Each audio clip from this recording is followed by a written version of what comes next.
organised and absolutely ruthless. Detective Alsop used those words in 2938 to summarise the first Ninetales attack, an incident that left 28 Terra police officers dead. Despite the heavy toll on law enforcement, only one of the assailants was found dead on the scene, wearing gear marked with a snake entwined with the number 9. The then unknown symbol circulated widely before an informant identified it as belonging to a mysterious new gang calling themselves the Ninetales. Since then, numerous reported heists and attacks have been linked back to the group with increasing scope and frequency over time. Despite their growing reputation, little is known publicly about the gang or its inner workings, making the group's meteoric rise to power only more worrisome to organised crime experts. Today, the Ninetales gang operates almost exclusively within the Stanton system, using the infamous derelict space station known among locals as Grim Hex as its headquarters. A former Green Imperial housing exchange used by miners working the asteroid belt encircling Yela, Grim Hex is technically owned by Crusader Industries. They acknowledge the Ninetales' presence but claim the gang isn't their issue alone, and refuse to wrestle control of Grim Hex away from the gang unless aided by the advocacy or the system's other governing megacorps. According to a 2950 Crusader statement, piracy within the Stanton system needs to be addressed as a whole when other jurisdictions sit only a quick quantum travel away. As the influence of the Ninetales criminal organisation expands, investigators continue to try to understand the gang's inner workings. While money appears to be the gang's main motivator, the logic behind some of the Ninetales operations remain anomalous, leading one organised crime expert to describe the group as credit-craving professional anarchists. The Ninetales have come to specialise in savage attacks with enigmatic motivations, a deadly and unnerving mixture that goes all the way back to their first attack. Racketeering and piracy were just two of the many corruptions charges Albert Sinkhole Holden faced for leading Prime's Rangda syndicate for over a decade. This notoriety earned him a sentence of solitary confinement in an off-world detention centre, but he would never make it there. Ninetales ships swarmed the transport once it was ripped out of quantum travel above Terra. A coordinated attack quickly destroyed all Terra Police Department ships, except the prison transport, which was disabled and boarded. Utilising expert precision, well-practiced tactics and the element of surprise, the Ninetales stormed the transport and killed all police officers aboard. They then freed Holden from the stasis pod and fled. Considering the professional behaviour of the attackers, investigators were surprised that the gang left one of their own, who had been killed in the exchange with the guards. Police initially assumed the unknown snake symbol on their gear was a red herring, as investigators believed the Rangda syndicate carried out the attack to spring their boss. Yet, a day after the attack, the case took an unexpected turn when Holden was found shot in the head and floating in space. Why the Ninetales sprung Holden only to execute him later remains a mystery.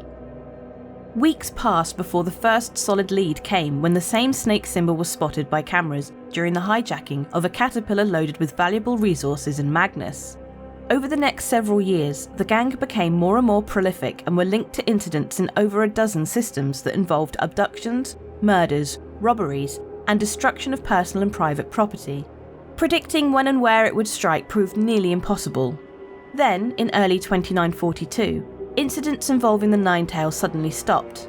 Law enforcement officials secretly hoped internal divisions might have finally ripped the gang apart, but it was only planning its next move.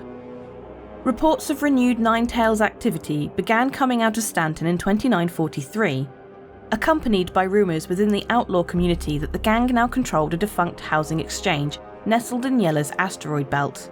Before their arrival, squatters and small-time criminals called the ominously nicknamed Grim Hex home.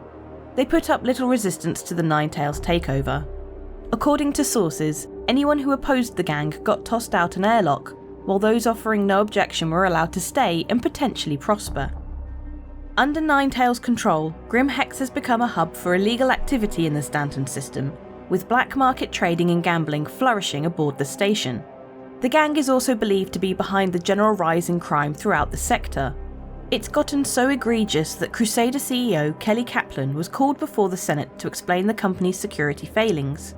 Outside observers have accused Crusader security of avoiding direct confrontation with Ninetales, out of fear over how the gang would respond.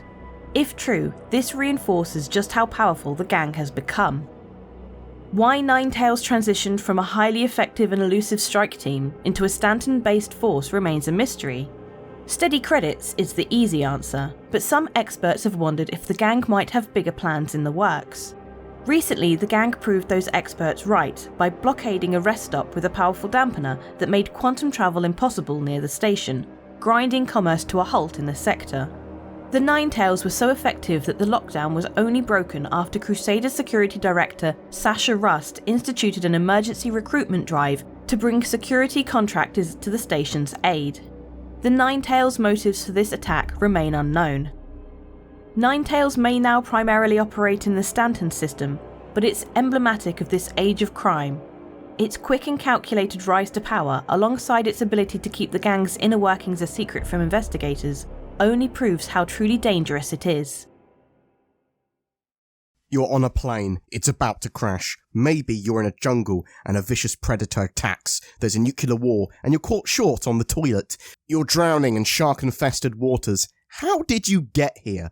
What do all these scenarios have in common? That's right, easily preventable with the use of nordvpn.com/BoredGamer. It's like the ultimate survival toolkit, but to aid in internet security and accessibility. Now I can watch my favourite Netflix and anime shows from a different country while I'm lost in the rainforest just before a tiger eats me. Thanks nordvpn.com/BoredGamer. You can get discounts by using the links below. But please note that probably in the case of a plane crash or, you're drowning, NordVPN might not be the most effective solution. Every month we have a Star Citizen ship giveaway.